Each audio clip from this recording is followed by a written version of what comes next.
to ask you if maybe if it's okay or that it's recording, so pay attention. Recording. So it should be recording. I don't see my little record button. Did it ask if you wanted, if it was okay if I record it? Yeah. Okay. So I'm going with that it's recording, and if it's not, some people will be mad at me. So, okay.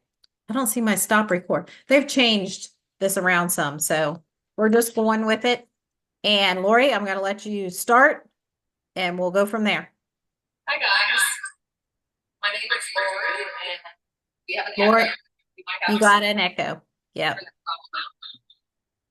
One second.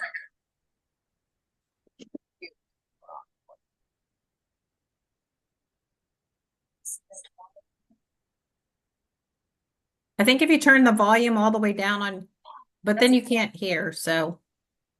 Well, hopefully won't echo so much. That's much better. Yeah. Hi guys. I'm Lori, chef and owner of the Kentucky Millstone located in Butler, Kentucky.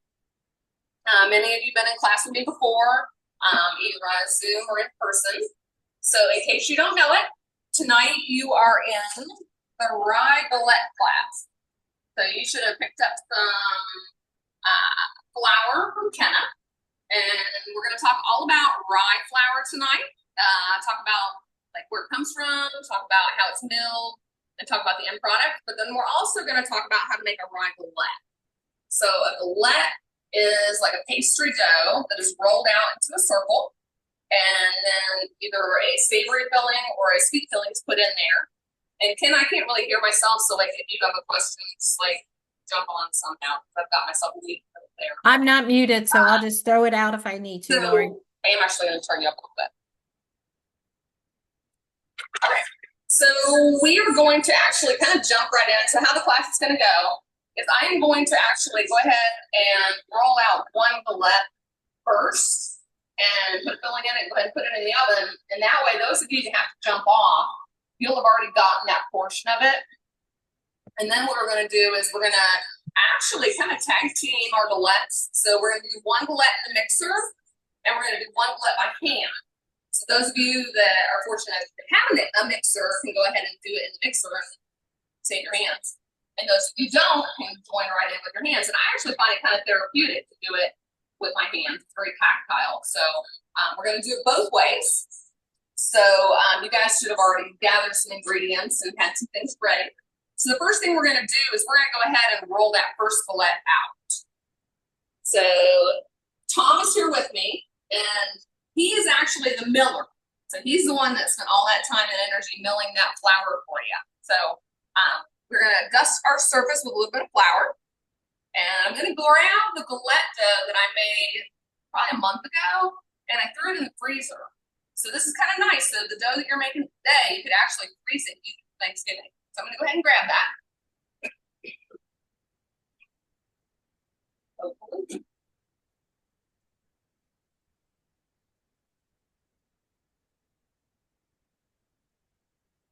So here's our little disc of galette dough. It's all individually wrapped.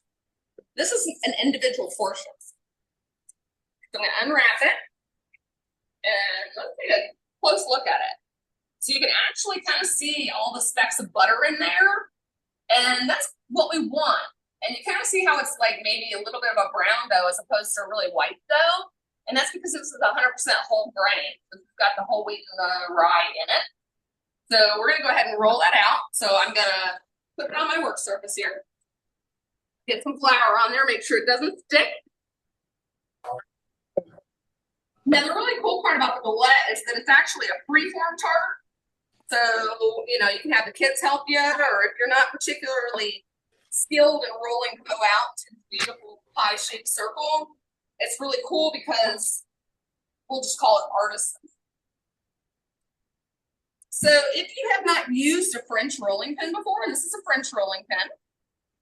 Before I owned a bakery, I used to use my grandmother's rolling pin, and it had the handles on it.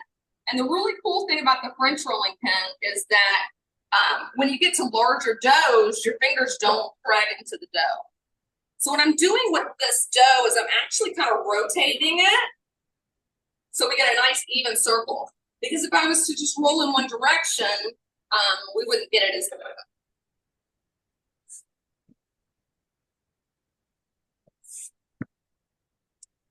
And you're working with it from a cold state, so it's really not sticking. It's nice and flexible. So let's take a look at how thick it is. Pretty thin. All right, so we've got our three-form galette here. Now we're gonna put some filling in it. So we are gonna use some apple pie filling that I made. Just gonna slather that on there. Now the cool part about the galette is that you're actually just kind of folding those edges in.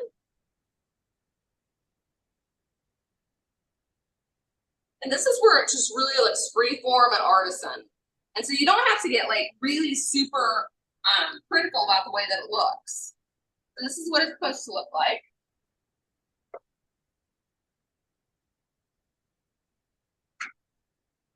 And in the class, we're going to talk all about like finishing techniques and being able to kind of make the tart your own. So the goal is not to like copycat, but to really be artistic and be able to make it yours.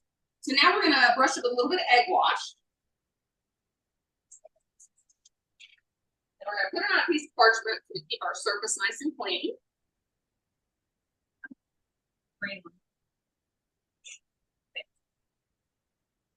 All right, so a little bit of egg wash on the edges. And what this is going to do is not only is it going to allow it to have a little more color there, but it's also going to allow us to put some sprinkles on there. The sprinkles are really important. And trust me when I say this. I have a sprinkle shelf. So that's how serious I am about sprinkles. Cue to the sprinkle shelf.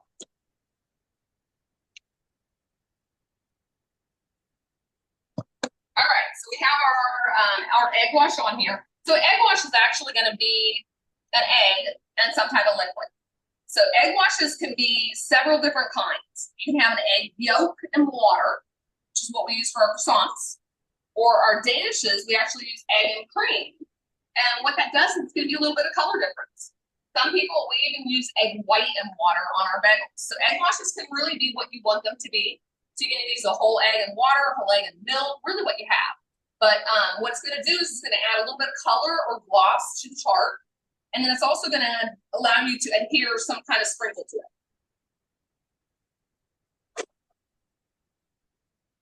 All right, we're going to put it on our pan. And then let's go with some yellow sprinkles. That's a pie, an apple pie. Yep. Yes. All right, I have some of that streusel that you guys have the recipe for. We're not actually going to make that one in class, but we're going to talk about it.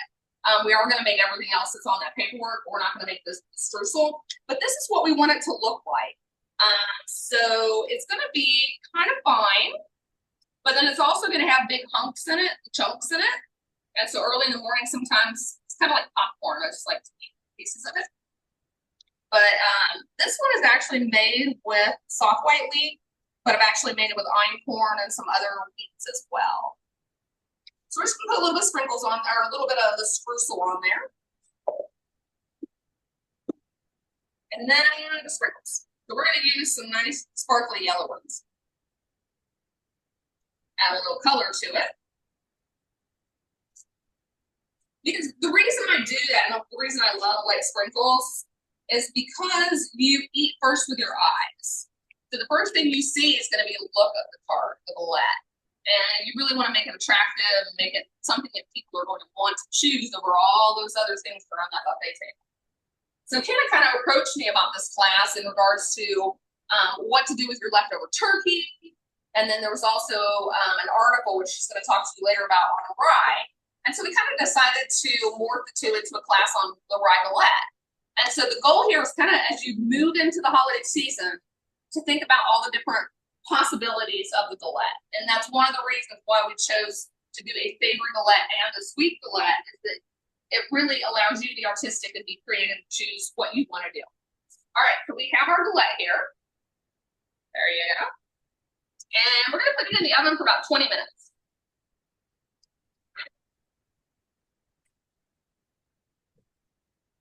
Remember, set your timer. And I'm going to set my timer for 10 minutes, and then I'm going to rotate it. My oven is not quite as efficient as it should. All right. So now you guys got to get to work. We're going to go ahead and mix up our rye, pate, grisette. I don't speak French, so feel free to correct me if you speak French. I actually have already meased out. So in all my classes, I teach mise en place.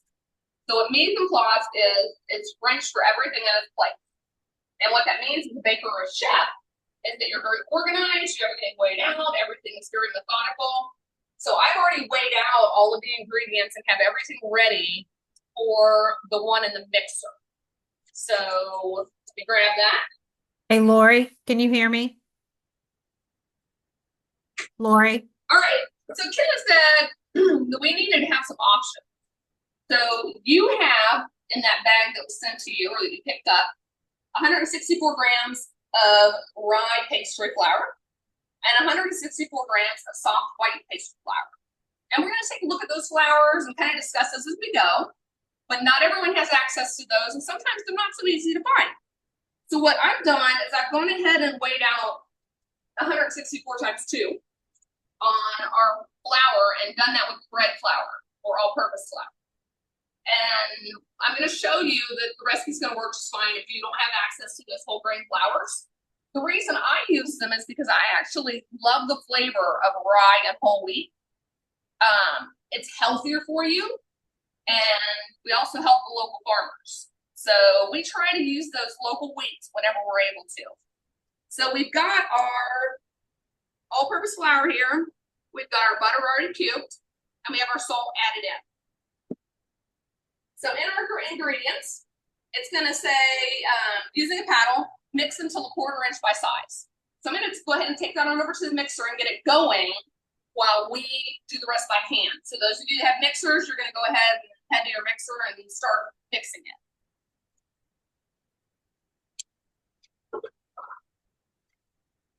Okay, Lori, can you hear me? And I'm just going to turn it on low. And what that's going to do is that paddle's just going to keep going around until it kind of decreases the size of those pieces of butter. And then we're going to peek in on it occasionally while those of us that are doing it by hand are working.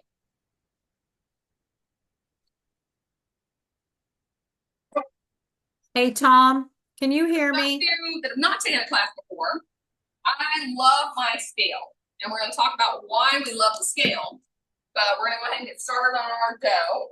So if you have a scale, you're going to put your bowl on it, press tare or 0. We'll talk about that salt when we get there. So first thing we're going to do is we're going to dump in that bag of rye and pastry flour that you got from the Kentucky Millstone. So that's already weighed for you guys. And Kenna can do the math on what 164 times 2 is, or I can tell you here in a minute. So I've got my rye flour.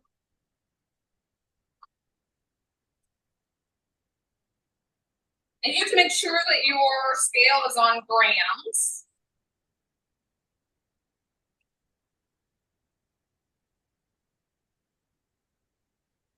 And if you get 165, you get 161, it's not really a deal breaker. You'll be all right. So we're looking for 164. All right. And for those of you, if you were measuring it, then you would press tare or 0 again, and then we would add our soft white pastry flour.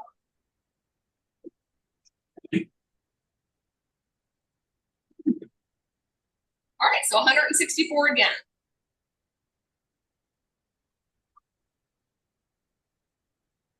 And Lori, can you hear me? She is. Lori, can you hear me? Might have been asking you a question. Hey, yeah. Lori, so is the flour in their bag, has it been pre-measured? All right, sorry about that, Kenna. Is the flour in their bag been pre-measured? Is that the exact amount they need? Yep. Yep. Okay. Sorry, it echoes when you can hear I'm me. sorry, I fixed that echo part. Sorry. Let's try. We're gonna try and fix this real quick, Kenna. Okay. So if you didn't hear that, guys, you should have the exact amount in the bag that you got. So, and when she Okay. started in the mixer, if you're using yours in the mixer, then you're going to add all these ingredients to the mixer. Then somebody asked earlier if they should preheat the oven. You're going to actually refrigerate your dough for a little bit, so you probably can preheat your oven after that. They don't have to preheat their oven yet, right, Lori? That's correct. Yeah, and we shut off the other screen, so I should be able to hear you good now. Perfect. Thank Okay, you. and when I weighed my flour, there's more than 164 grams in the bag. Right, because you have rye flour and wheat flour, so it should be 164 times 2. Gotcha. Thank you. I have what that is. I didn't do the math. Sorry. Yeah, so if you're weighing it, it should be 164 times 2, which would be 8 to 328. Yes. All right. So let's have a little conversation about flour while we're looking at our flour. So I'm going to show you the different types of flour that we have. This is an all-purpose flour, very white. And then if we hold up our freshly milled soft wheat next to it, can you see the difference? Are you able to? So the wheat's going to be a lot darker. It's got some bran in there. And then our rye.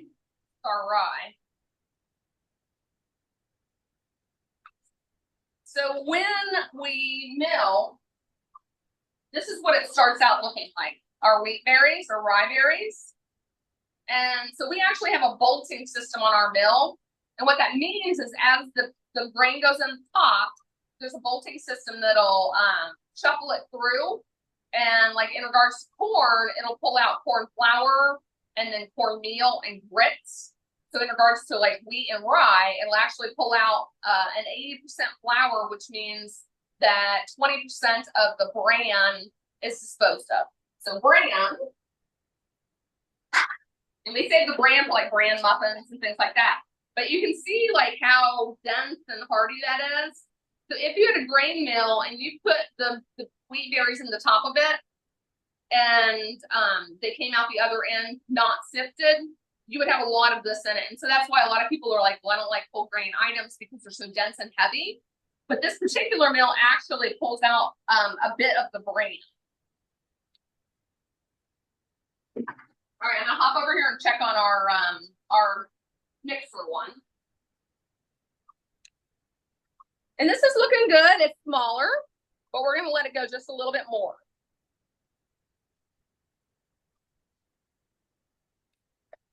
All right, so we have our flours in our mixing bowl. And our next step is going to be to cube our butter.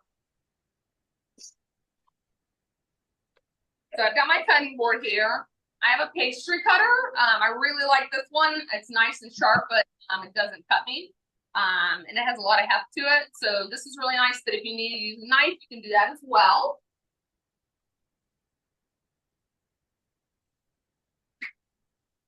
And then I've got some Peluga butter.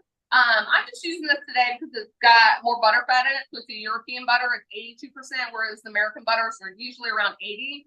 It just adds a little bit more fat to the galette, but you don't necessarily need this. I'm just using it because it tastes really good.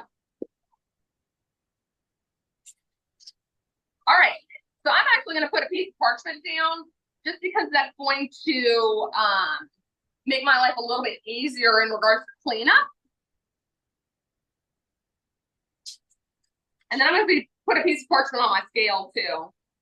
I like to keep things clean and tidy just because it makes cleanup easier. So we're looking for 8 ounces of butter. So what I'm going to do is I'm going to go ahead and cut wedges of butter. So they're going to be about that thick. Make sure your scale is on ounces at this point. And it's probably going to be about 4 wedges.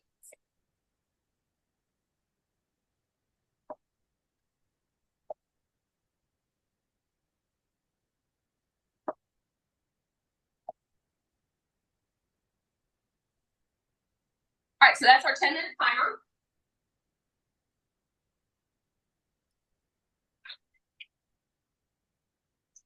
So here's our galette currently, and we're just gonna give it a little rotate. And then another 10 minutes. All right, so by now you should have your 8 ounces of butter weighed out. I'm pulling a little off because I want a little heavy-handed on there.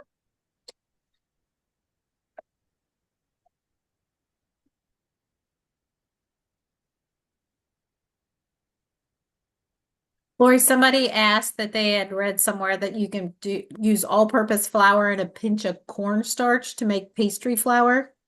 Have you heard that before? I've not, but it makes sense. This particular galette is not.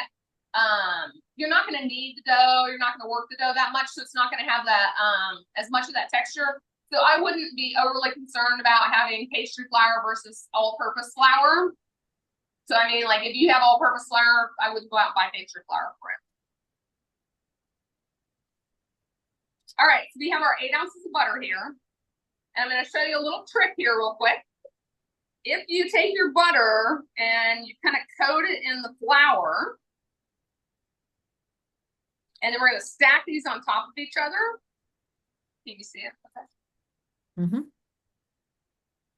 So we've got it stacked here. And then we're going to cut this direction.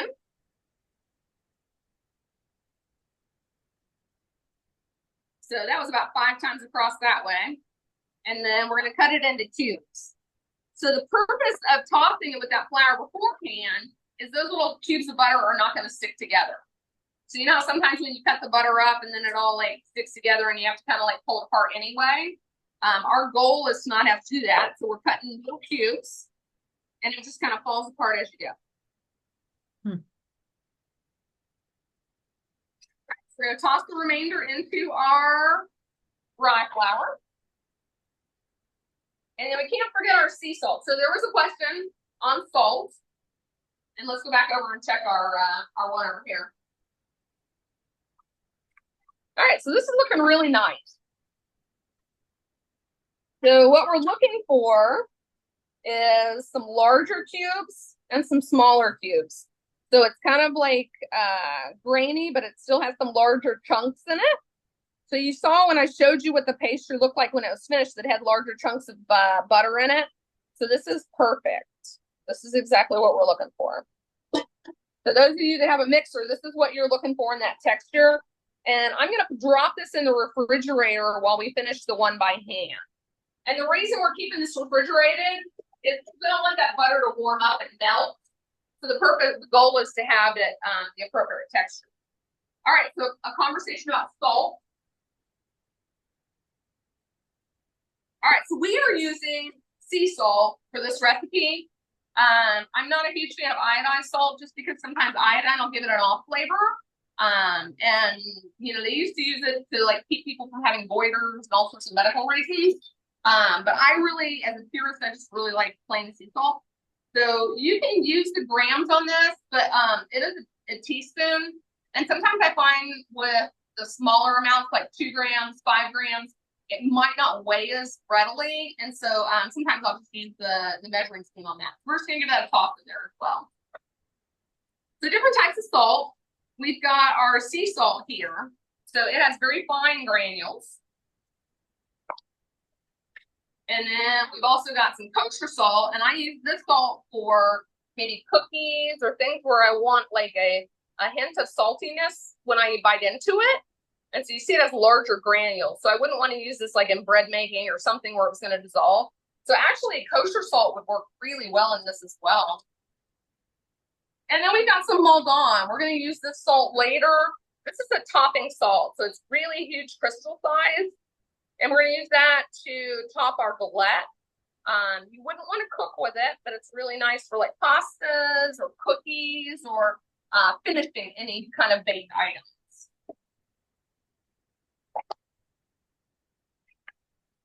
All right, so we have our butter and rye flour and wheat flour. And then now comes the really tactile part. So what you're going to do is you're basically just going to smear that butter. You're gonna like just take your thumb and rub it. And the goal is basically to pretend like you're that KitchenAid mixer, and by the end of this, you might wish you had one or that you used it, because it does take a bit of time. So now would be a really good time to ask Kenna any questions that she can relay to me if you have any so far. Yep. And one thing, Lori, one question that said, what's the difference between using a mixer or a Cuisinart? Cuisinart. Definitely use a Cuisinart. Okay. It's going to move a lot faster, so it'd be really good to go quickly. But you want to you don't over process it. So that's going to be like just one of the things to avoid. And we're going to add our flour or our water to it next. And so that might be a point too where you just got to be very careful that you don't overwork the dough when you add the water to it. So if you've used your mixer, you would have it all in this process where she brought you into the butters and the flour and have it to that crumbly state. If you're using your hands are going to get a workout. Yes. And it does take a while. But I wanted to show you guys that you can do it without a mixer. So it's not like you have to rely on equipment and things like that. And I do find sometimes I just enjoy like playing with food. Yeah. Rubbing it between your hands. It's a texture thing. Yeah. And especially working with the whole grains, the texture of the whole grains versus the bread flour, it has a lot more texture to it. And that's one of the reasons why I like it in the galette, is that it does have a lot of texture to it. But you might try the rye and the wheat flour and be like, it's a little too grainy for me. And so that's kind of the purpose of showing you in the mixer how you can do it with the white flour as well. So it's a super easy recipe, and it's just very adaptable to different things that you can put in it. And you can freeze it in like lots of different stages. And we're looking at 20 minutes from start to finish on the bake. So it doesn't require a lot of time, so you can kind of impress a lot of people, and there's not a lot of work done into it. So if you look here, you're seeing that a lot of that butter is smeared and it's kind of flattened. If you're making this with me, you'll be feeling that your hands are kind of warming it up a little bit. And you want to give it a good toss because you might be reworking the same pieces you already did. I see a lot of hands getting dirty. That's awesome. Or a few. Yeah. So now would be a good time for you to talk about the article you read. I am. I was just getting ready to. I said, what started our conversation on doing something with rye? Well, one, I don't know. Lori, did you send Kelsey a rye loaf or a dark rye loaf or something? I was playing around with rye bread, and she's like, I don't like rye. And I'm like, well, here, you need to try my rye. And so I sent her a loaf of rye bread. It's like 100% rye. And it's sour rye. Yeah. Well, anyways, that kind of got the, and then my daughter sent me this article on rye, and then I said something to Lori. I said, oh, we should do a class using rye flour. But it started all because, I know a lot of your hands are dirty, but some of you are just watching. Do you know what rye is used for in a very popular Kentucky product? Anybody? Rye is used in what? Somebody put it in chat. Bourbon. You're exactly right. And a couple people are saying bourbon. And what the issue is now with our bourbon distilleries is there's not enough rye grown locally to where they can, so they're importing rye in from other places, and there's research being done now, and also there's a couple farmers that one of our distilleries is working with, trying to entice them by giving them a stipend to even grow rye. But rye makes up about 18% of the grain that is used in our bourbon. And then some of them even use up to 28%. And then there's also that rye whiskey that can be done. And when we first started doing bourbon in Kentucky, it was pre-prohibition and there was enough rye being grown. Then prohibition started, And then it all ended up that the rye producers in Kentucky kind of went away, and that's why they have to import it in. And a lot of it comes from Germany and Canada. The problem with rye, if you know anything about rye, it is a cover crop. So it's one of those things you put on your bed for your winter. It's a cold crop, So what happens is in Kentucky, because of our weather, soybeans and corn became a thing that they were producing. So they would put it in as the cover crop because they wanted that cover to to help keep the ground the way it needed to be, keep the nitrogen and keep erosion and things from happening. But they would take it out and plant their corn and soybeans before it ever harvested because they needed to get that in the ground sooner. So right now there's just things being done to try to help entice farmers in Kentucky to grow rye because the bourbon industry needs it. And it's a huge market in Kentucky.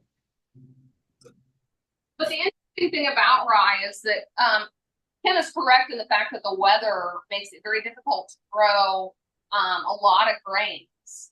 So in our bakery that's made quick, like so cookies, brownies, pancakes, anything that doesn't require yeast, as actually we make it with 100% whole grain. So it's very difficult though to find local soft wheats. So you have a soft red wheat here, and so we actually have to go into Ohio to get it. Because if you drive around this area, you're not going to see waiting fields grain.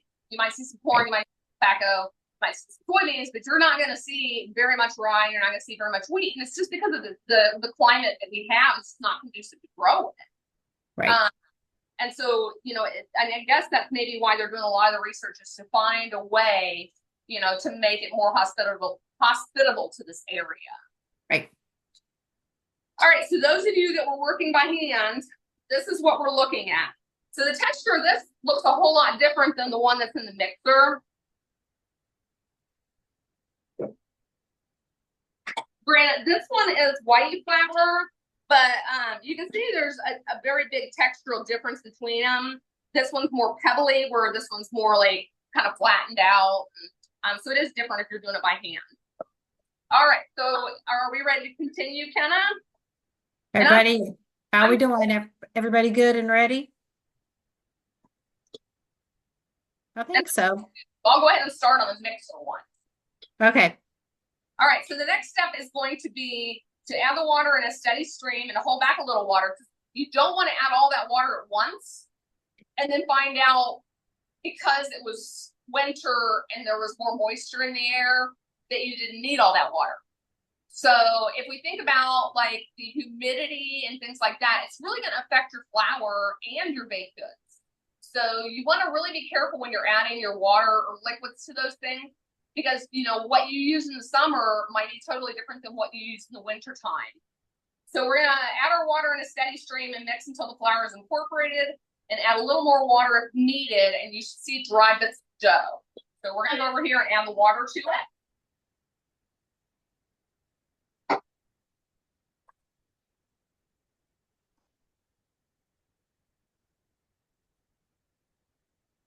And I'm just going to put it on low. And then just very slowly add that water in a stream, holding back some of that water. And I'm going to stop maybe after a quarter of a cup, give it a chance to start to mix. And I'm actually going to pour that water kind of on the edge of the mixing bowl.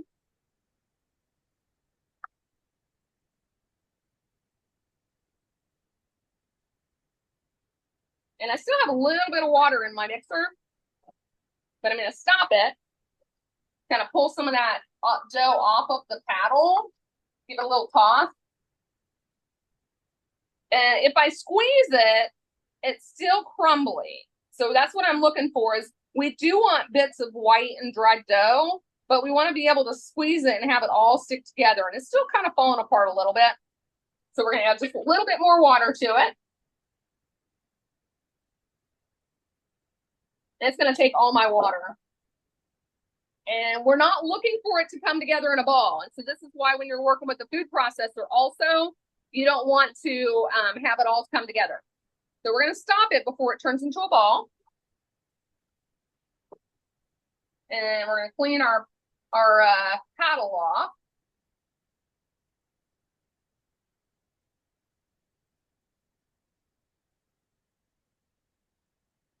And we're gonna kind of toss it around a little bit more again, just tossing.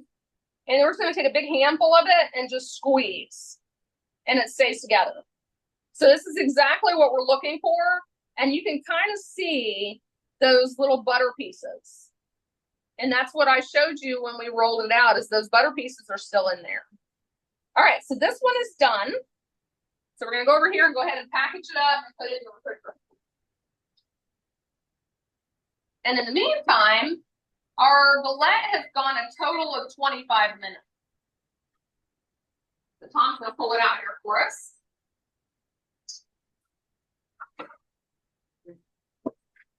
All right.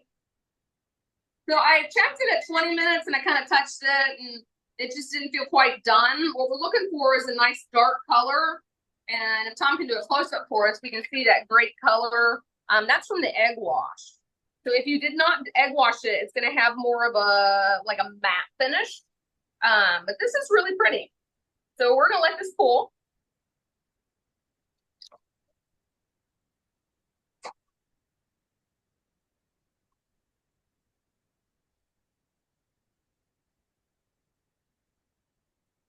All right, so then to package our galette, probably the easiest way would be to go ahead and try and use your hand to kind of pull it all together into a ball. The goal is to have one cohesive ball. I have a question. Should we cut it in half So for two galettes? right, at this point, we're going to try and make it into one cohesive mass. Because you see it is crumbly, and we want to work with it as little as possible. So we're going to go ahead and get it in one cohesive mass.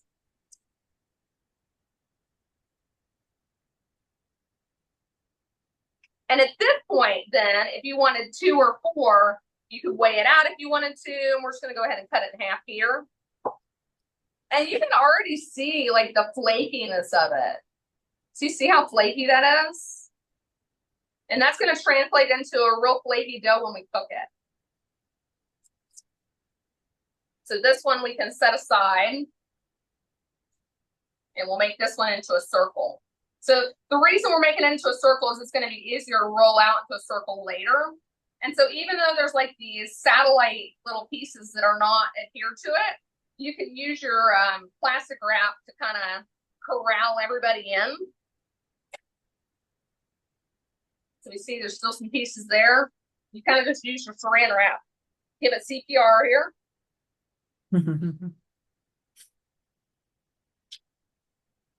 And then we've got that little disc that I showed you guys earlier. So again, for that second piece, and you could do 4 of these if you wanted to. Or you could do one big one as well. So we're trying to get all that was in our mixer gone. And you want to manipulate it as little as possible. So the way that dough becomes tough is you're working that gluten, and you don't want to do that for this particular instance. We can do that in bread, but we're basically making a pastry, and so we don't want to work it. It's kind of like a pie crust. And we want to see all those little flecks of butter in there as well. So we got 2 nice little discs. If you were going to freeze them at this point, date them, label them so they don't get lost in the freezer, or if they do in a year, you'll know what they are. So we're going to put these either, you guys are going to put them in the freezer if you want to roll them out tonight. I think I'll throw one in the freezer and show you guys the difference between the 2 doughs. So basically, before you can bake them later, they have to be cold. So if you're going to watch her do the others, watch her do a few toppings and want to bake yours tonight to try it, you want to put it in the freezer while we're doing the next couple steps to pull it out. Yeah. And if you're going to just watch the rest of the process and maybe bake them tomorrow, you could put it in the refrigerator and then just watch. But you would not be baking it tonight. Exactly. All right. So we are going to go ahead and mix the one up by hand, which is going to be your 50% rye, 50% wheat. So we're going to use, that is not vinegar. We're going to use a half a cup of water.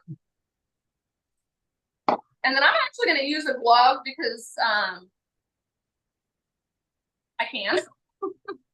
I don't want my hands to get all dirty. Because a lot of times when I'm doing a lot of pastry stuff, I will use a glove because I wash my hands a lot.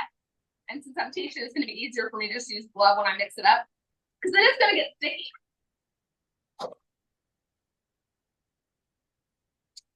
All right, we're going to go ahead and add a little bit of water to it, about 3/4 of that water, because we're not sure if we're going to need it all. And then we're going to pretend like our hand is a mixer and just give it a good stir. And you can already see it's coming together. So I'm really kind of tossing it. I'm not squeezing it at this point. But if I squeeze it, look at that. It's already coming together. So I definitely am not going to need the rest of this water. All right, so basically I've added that much water to it, and that's all we need. So I'm gonna go ahead and package it up. Thanks. So again, we're gonna pull out that saran wrap. I'm gonna divide it visually in half.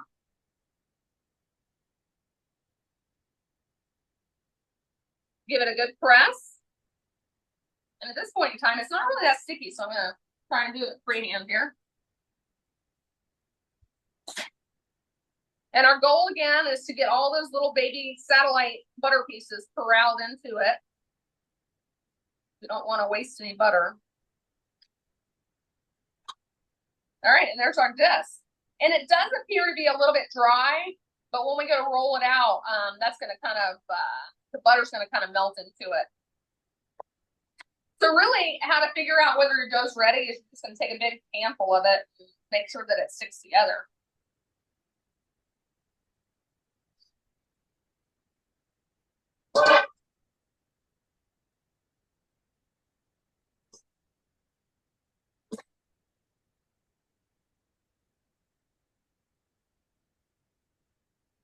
All right, so there's our other piece of dough.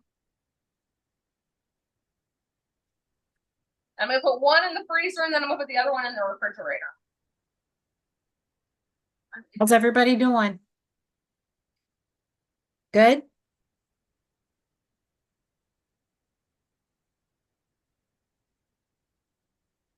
So hopefully everybody has got to the point where your dough is in your freezer. Good. Right. So our dough is currently resting. The reason we're chilling it, 2 reasons. One, we've manipulated that gluten and kind of stretched those gluten strands. And so what we want to do now is we want that gluten to relax. So then we go to roll it out, it's going to roll out a whole lot easier. If we were to roll it out right now, it would just string back and fall apart. Rye has much less gluten in it than your soft white wheats or your hard wheats, all those different wheats. Rye just doesn't have as much gluten in it. So it's going to not hold together or be as like as stretchy as your bread flours are going to be. Lori, somebody asked how long you can keep it in the refrigerator.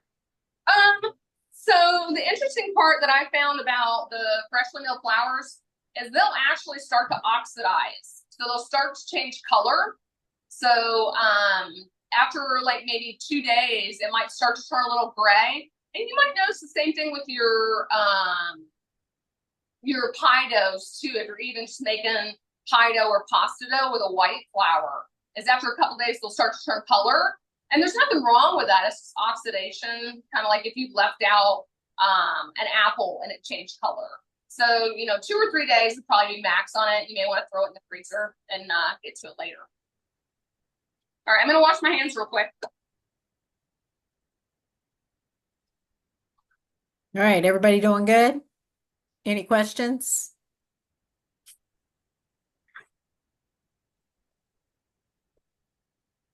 All right, so now is the fun part. You get to be creative and figure out what you want to put in your galette. So we get two fillings, a sweet filling and a savory ricotta filling. So we're gonna start making the sweet filling. So we have some cream cheese weighed out here that already warmed up. So in your recipe it says warm cream cheese. And then it says beat cream cheese. And then add the remaining ingredients and beat until smooth. So we've got our cream cheese. It feels pretty soft, so that's nice. And then we are going to add 1 egg yolk, 2 ounces of powdered sugar, and some vanilla.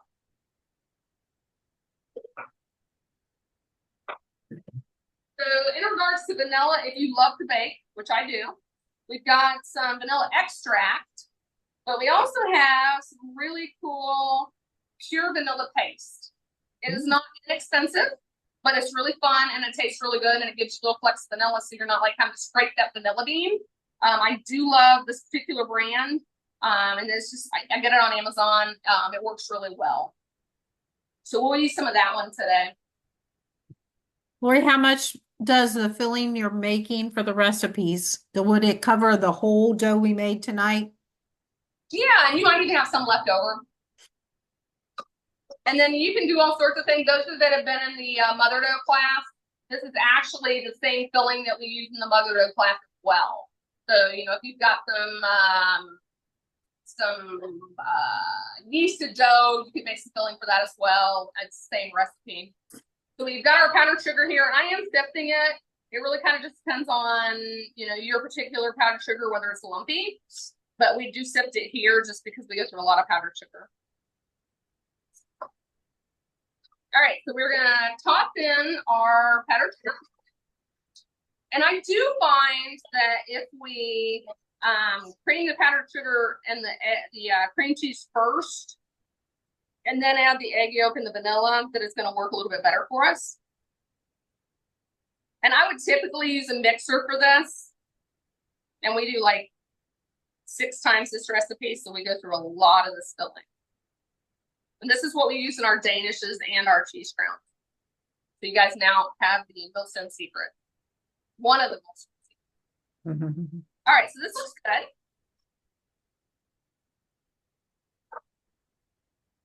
So we're going to take our farm fresh egg from Faith Acres Farm. They're our neighbors, and so we try at the restaurant to use as much as possible farm to table. So we're going to separate our egg. I actually like to go shell to shell. So I stick my thumbs in there and then kind of let it fall out. And then we use these egg whites to make cakes and macarons. All right, so we've got our yolk. Wash my hands real quick.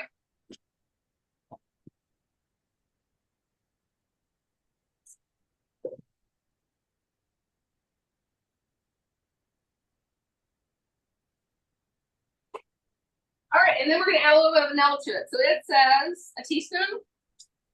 I don't really like to get my measuring spoons dirty, so I just throw a little bit in there. I cook with love sometimes. So that's my teaspoon. And then we're just going to beat it up real good. And this, the vanilla paste is really nice because it adds a little color to it too. It's got those vanilla flecks in it. This is for those of you that did your pastry by hand. This is your second workout of the day.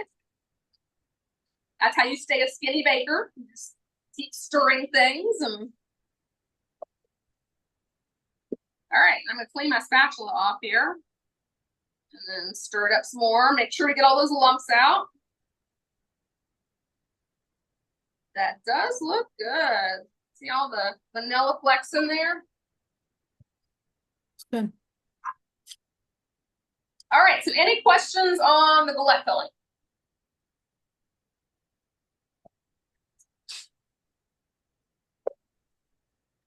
We're gonna actually put it in a piping bag. So I find, and the reason I do that is because we go through a lot of this filling. You don't necessarily need to do this, you can kind of slather it on. But I did want to show you, in case you're not that adept at filling piping bags, I'm actually going to use like a measuring cup or a 4-cup container. I'm going to open my piping bag up and like let it hold it for me. And then we're just going to give it a scrape into it. So if they're going to make the savory one, with half of the dough, they could just half the recipe, correct? But I always find, you know, especially around the holidays, if you're planning on doing a lot of baking, this recipe will keep for a week. And so I am a half of least resistance kind of person.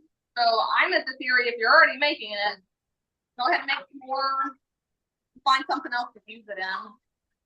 Right. All right, we've got our sweet filling here. And if you have the dough scraper, we talk a lot about dough scrapers in our classes. We like to use the flat edge to kind of clean that up and tidy it up and add it there. And then I don't like all of this fluff up here. I could have used the smaller one. So I'm just going to cut the top of it off.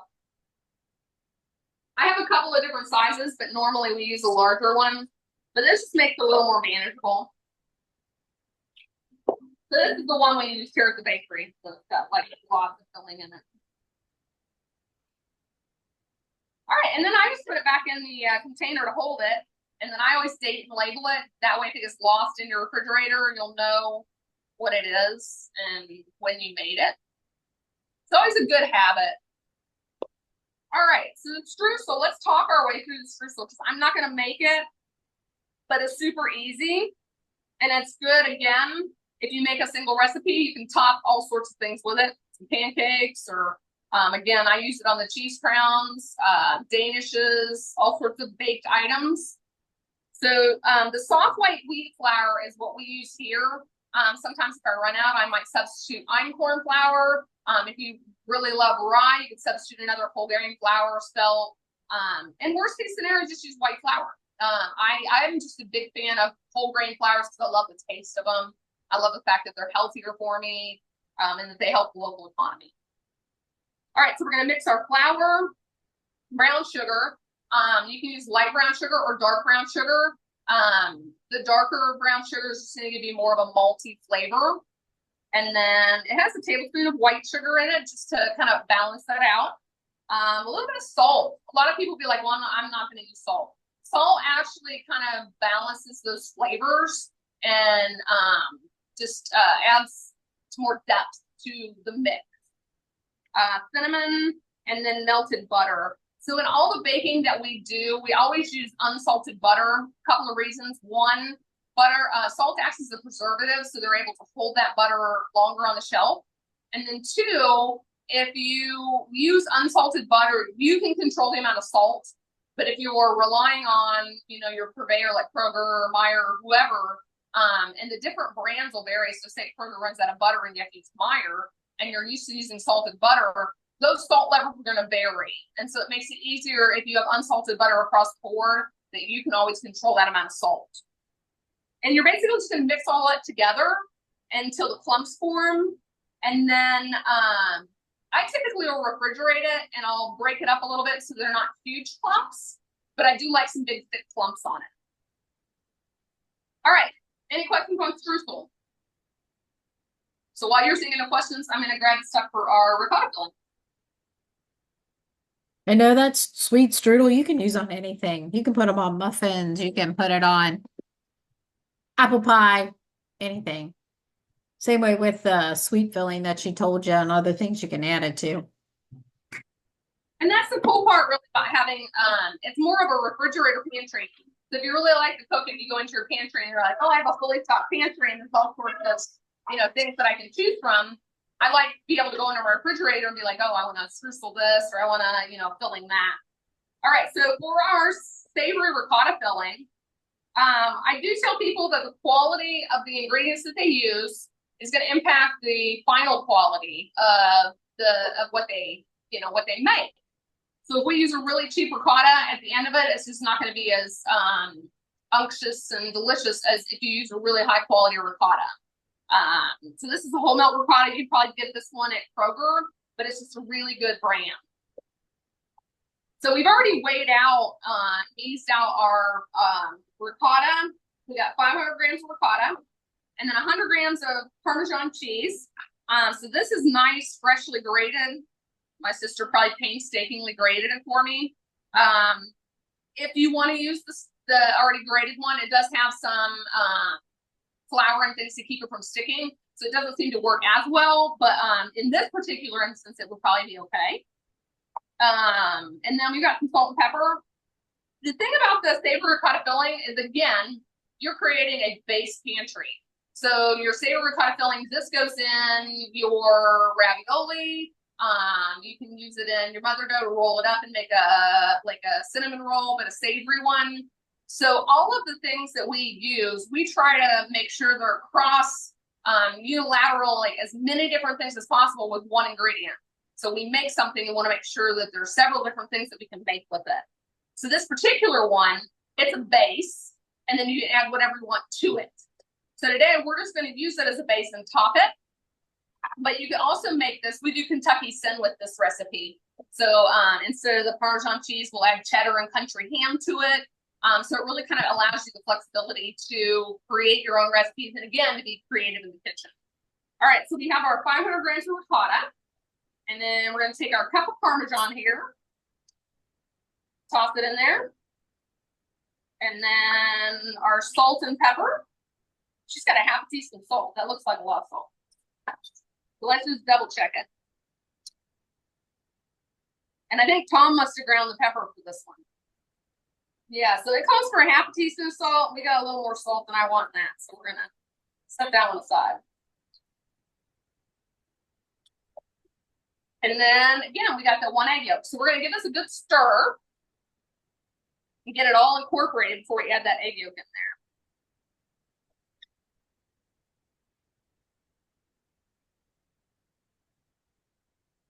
And it does say whisk all ingredients together, but your whisk's going to be kind of hard to clean, so I really kind of would just encourage you to just give it a good stir.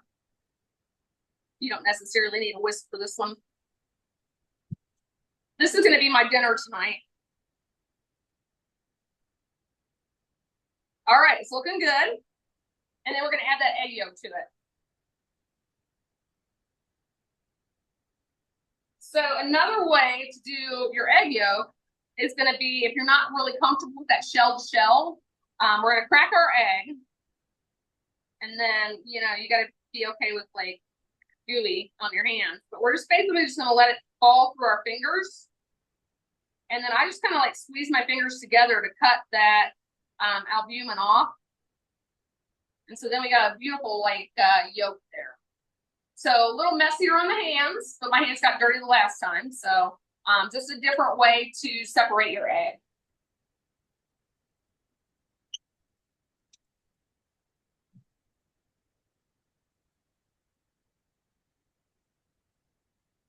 All right, so the egg yolk actually in this recipe acts as a binder.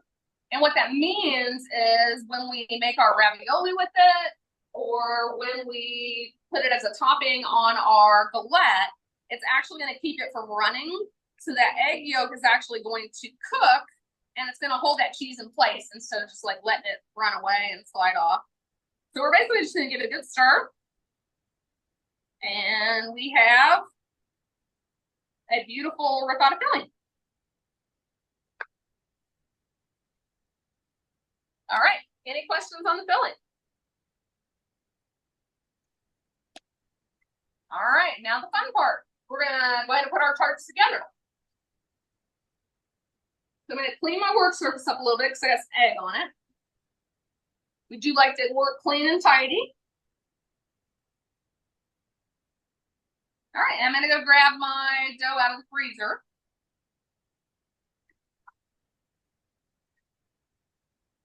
So everybody's dough should have been in the freezer. So if you want to maybe get yours out, or the one that you might work with, or if you put it in the refrigerator, you'll just watch.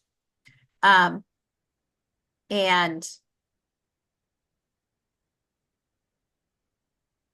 this is the fun part. Lori made me one to sample. I think it had pumpkin in it and something else. I don't remember what all was in it. It was delicious. I think it was the roasted vegetable one. Yeah, I don't know.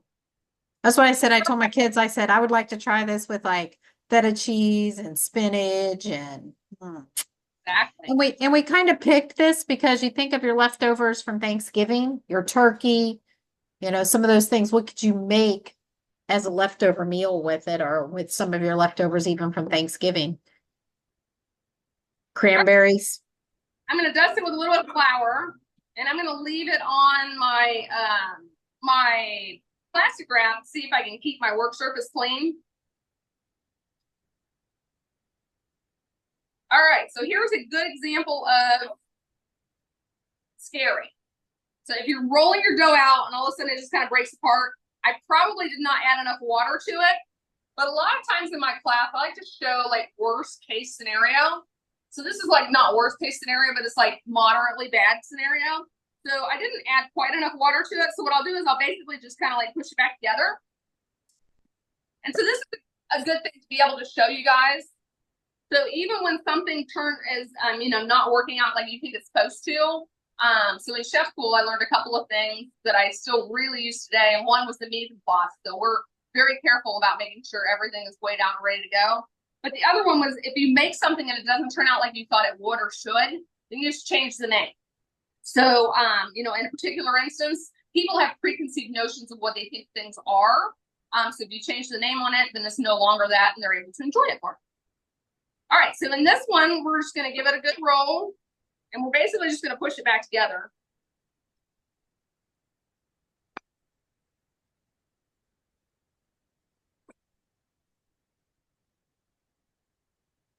So in this, I'd be like, make a mental note that maybe next time just add a little more liquid to it. My table's shaking.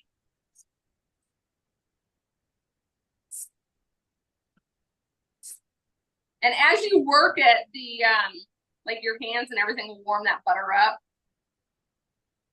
How's everybody else's rolling going? Is anybody else's falling apart, or is it doing pretty good? If that's not, I'm gonna have them come and teach the class.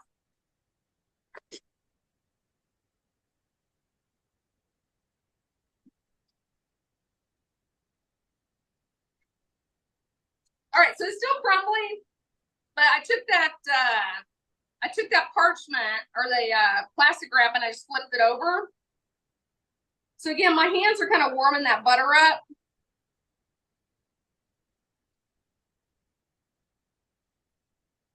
Somebody asked if you could add more water now.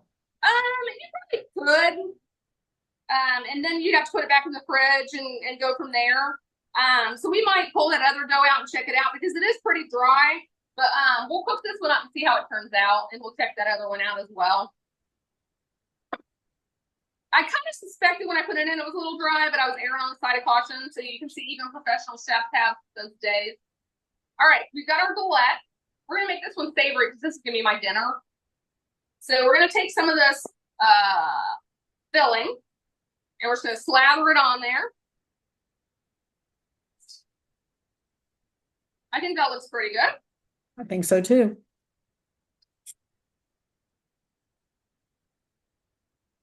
And then we roasted some vegetables early today. We love roasted vegetables. We use these in our egg bakes here at the restaurant. This one's sweet potato, and it's got some squash and some broccoli, and it looks like some watermelon radish. We're just gonna put a touch of that in the middle. And I think this is a great way to get your vegetables as well. And then we're gonna sprinkle some goat cheese on top. Cause like, I love goat cheese. Me too. All right, well, it's looking so far. So we are now gonna pull those edges in, and because I know it's dry, I'm just gonna let the parchment help me.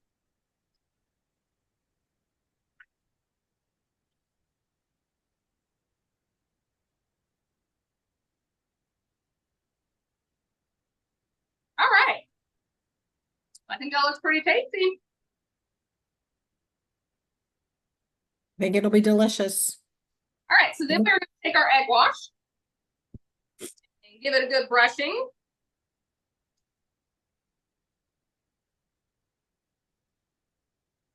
And again, you know, if it looks like this, we're calling it artisan. You know, a lot of people pay a lot of money for artisan products. Very Remind true. us again how to make the egg wash. One more time. How Remind to us make the egg. about the egg wash. Like how much water, how much egg? thing is actually egg yolk and cream. So I use this one for my Danishes, and I think it adds a nicer color than like your egg, whole egg and water, or whole egg and milk. So it's really going to be your choice as to what kind of egg wash you want. They all have varying levels of like how much color they'll add to it. So this one, I just basically will take an egg yolk and I'll whisk in some heavy cream until it's like a nice pasteable consistency.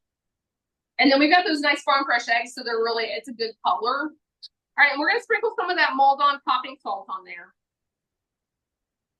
This is the finishing salt we talked about before. Pepper, pepper. And then it gets a good crack of pepper on it. So we've got pepper sprinkles on this one. All right, so this is our galette. This is our savory one. We're gonna go ahead and put it in the oven for 20 minutes. So it'll be 10 minutes and I'll rotate it to another 10 minutes. I'm curious of what some of you guys are putting in your galettes tonight, if you're baking one tonight.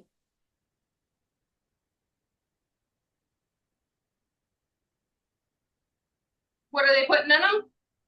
Pesto. Ooh, that would be good. That's all I heard so far, pesto. Maybe they're all doing sweet. Oh, okay. All right, the sweet's next. Depends on if you want dessert or if you want dinner, right? Oh, this is wheat with effect. All right, so we've got our dough that was made in the mixer, which is going to roll out a whole lot better because it has a little more moisture in it. And then I'm going to do a plum part. Mm. Some people are already baking theirs. Nice. Good. So usually if I'm cutting like a fruit like this, I'll cut perpendicular, whatever that direction is, to the core. So I got the pit right here. And then that allows me to just make the real nice slice. And so for the savory galette, you can basically use anything you want to. Like the first one we did had apple pie filling in it with the streusel. You could do blueberries, raspberry, I mean, any kind of fruit you want to. I've got some apple butter here. I thought about doing like some apple butter in it. Yep. Some I got one that's doing ham, roast beef, deli meat chopped. Oh. So some are just doing them tomorrow, which are great options. Yeah, the conversation Kenna and I have is it really just allows you to be creative with whatever you want to put in it. So it's really just a base. All right, so we have our one that was in the mixer, and this one is the one that's all white flour. So don't feel like you have to go and find a miller. You're able to go ahead and use the all-purpose or bread flour from the store. And again, in this one, we're gonna go ahead and roll it out there. I asked Lori if she's willing to supply flour if you guys really liked it and want more, and she said she has to wait till she gets a bigger mill. This is true. We're in the process, so hopefully sometime early next year, we'll have the ability to sell all our mixes that we make and sell all the flours as well. Tom actually, the flour that I used for mine, I used all the flour up for you guys, so he had a mill today for class. So you know that's the cool part is it comes from the farm. He mills it and I use it, and like you don't get any fresher than that. It just takes a while. It took a while to mill all the bags that you guys got. Exactly. All right, so this is a nice size. This looks a lot like that one we rolled out at the beginning of class. So about that thick. Yeah. Good to hold up the other one. Mm-hmm. You wouldn't have been able to hold up the other one. Yeah, well, the one I did first at the very beginning of class. Yeah. All right, this one's gonna have the galette sweet galette filling in it. So this is also a pastry cream. So if you have it in a piping bag, it makes it a little neater. You can just kind of like pipe around. But this is really nice with that vanilla bean in there. Mm-hmm. And if you wanted to get, you know, bougie, call it that. we'll just, you know, make it real pretty here with the plums kind of radiating out.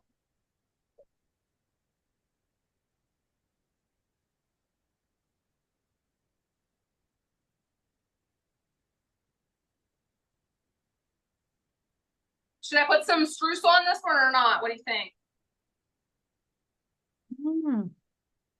I see some shakes heads shaking, yes. Because streusel makes everything taste better. I like streusel on everything. So. I was gonna say, doesn't it? It's kind of like garlic. Garlic makes everything taste better, so does streusel. And then like the big chunks here, those are my favorite. All right, so we're gonna go ahead and put this streusel on before we cover it up, so we can get some around those edges as well. All right, so then the same thing is we're just basically, when I pull it in, I'm kind of folding those edges in. So I don't know if you can see, it's a little bit pleated. So as I fold it, it's kind of folding in on itself. And that's kind of like what makes it look so cool and rustic. All right, so we're gonna put this one on a baking sheet.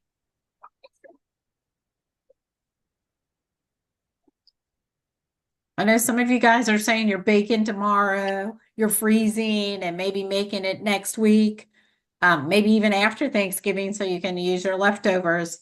Whenever you're making it, make sure you share them with me, with the extension office, hashtag or share them with Lori too at the Millstone. So that way we see them. We want to see your finished products. Our social media handle is KY Millstone on both Instagram and Facebook.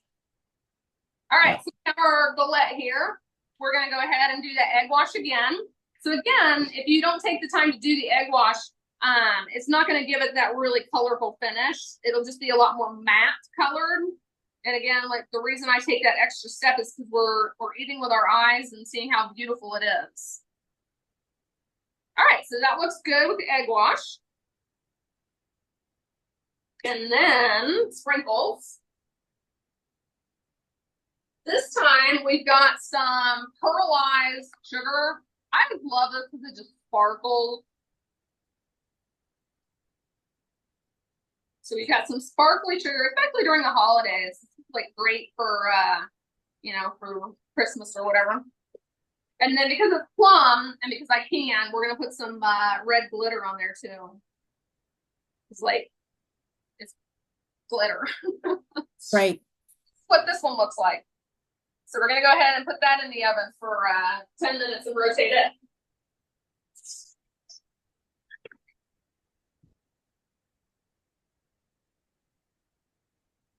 Tomato and basil. That sounds good too. Basil. Tomato and basil. That does sound. Sun-dried tomato maybe, or fresh tomato. Yeah. And somebody said I'm sprinkling it with everything bagel. Ooh. The seasoning. Yeah. All right. This is what that I baked Fresh. at the beginning of class looks like. So we see it's got a nice like brown crust on the bottom. You can like hold it up. It's nice and warm. This would be good just to like you know, munch on. But if we wanted to go a little bit further, we could add a little bit of powdered sugar to it. You know, take that extra step there. Or if you wanted to,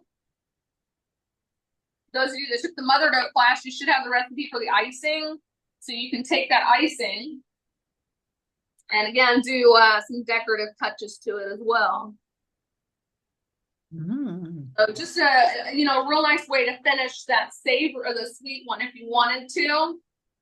So that's what we're looking at.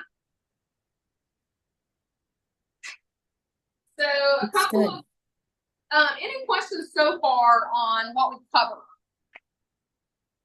Any questions?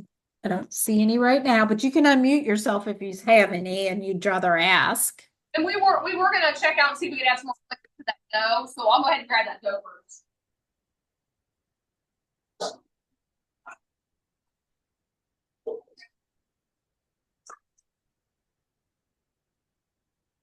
All right, so this is the one I kind of like jumped the gun on it. It needed a little bit more moisture to it. And I kind of wondered whether, and whole grain doughs are a little tricky to work with sometimes, but it is a little, just a little bit crumbly. So what we'll do is we'll just take just a touch of water, and then we're just going to break that back up.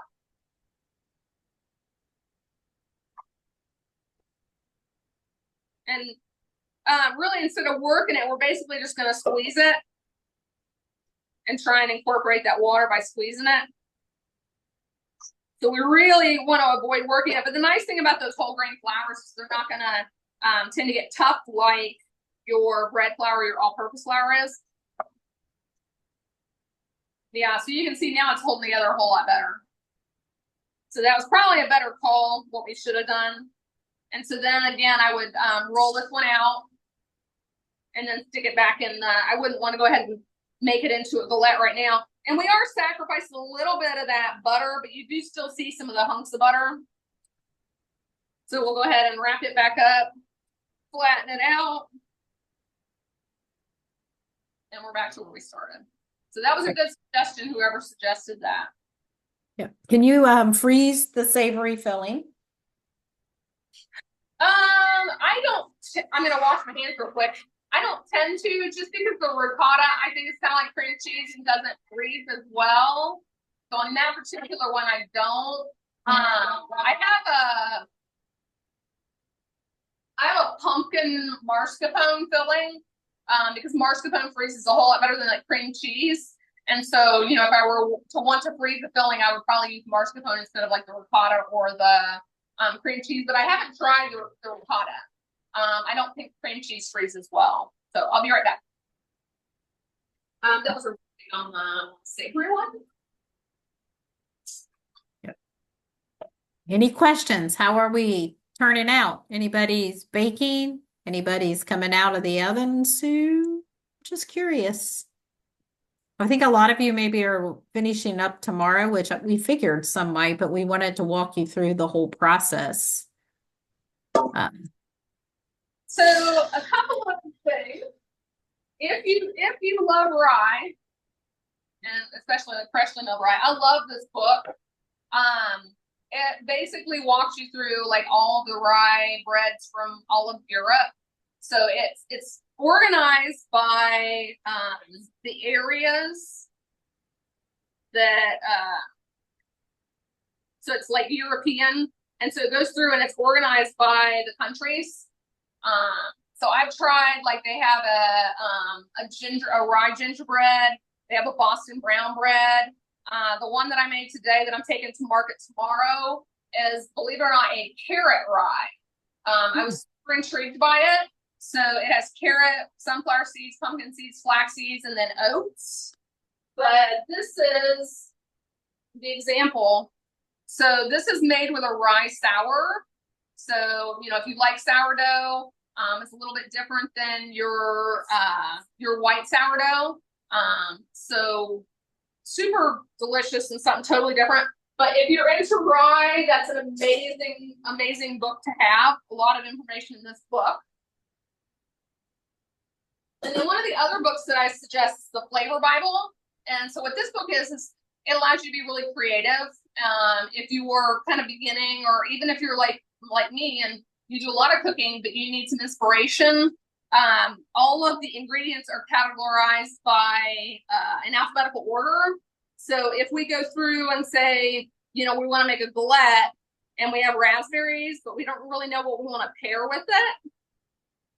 So we look under raspberries and it tells you what it pairs with. It says almonds, apricots, blackberries, blueberries, buttermilk, caramel, goat cheese, ricotta, chocolate, cinnamon cloves, cognac, cream, custard, figs, and it just keeps going, and it tells you all those things that pair well with it.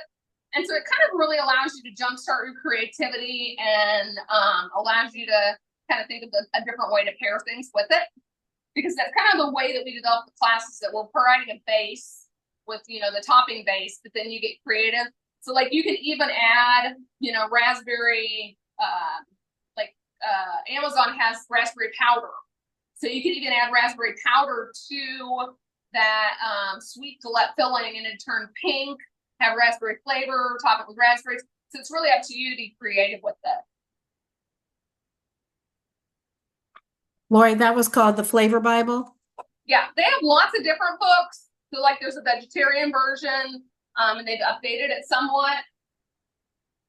But that's what it looks like. And I really do like this book. And the other one was the Called The Rye Baker by Stanley Ginsberg.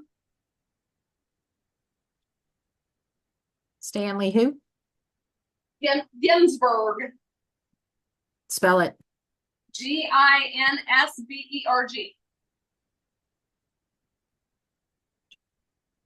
Okay. Somebody asked for it, so I put it in the chat. All right. So, any other questions? Because I think I pretty much talked Any about. other questions?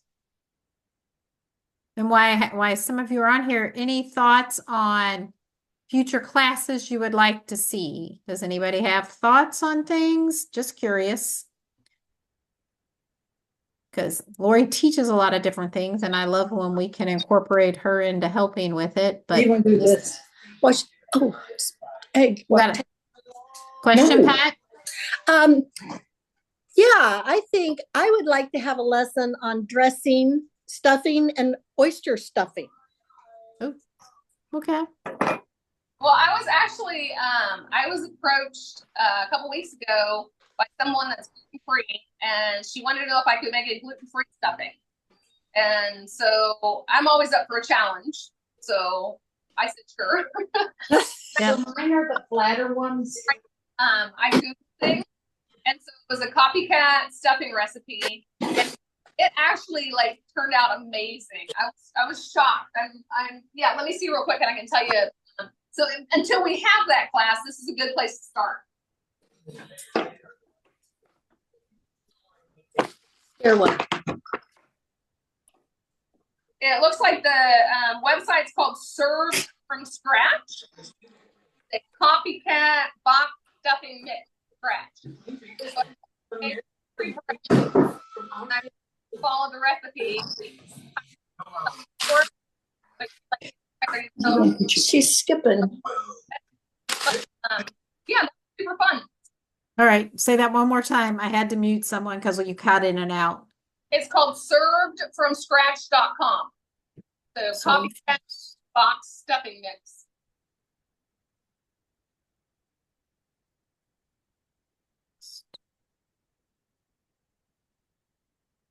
Okay.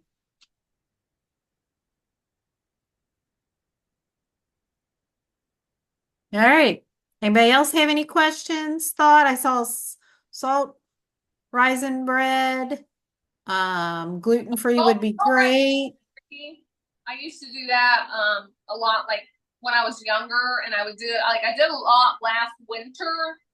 So that one is super like it really requires like special temperatures, and it takes like 2 days to make. It's crazy. I love it. Yeah. We're gonna check out the Galette. Here's our stable Galette. It hasn't fallen apart, so it's gonna be super flaky. But No, it's gonna be delicious. Yes, has maybe 5 more minutes on it. Yeah. All right. Any other questions while we have Lori? And this one has about 10 more minutes on it. But it's this was kind of just to show you guys that you can do it in the mixer, and that the white flour works just fine if you don't want to do a whole wheat flour and a rye flour. Right. Yep. Looks good. Okay. Any other questions? I'm going to stop recording.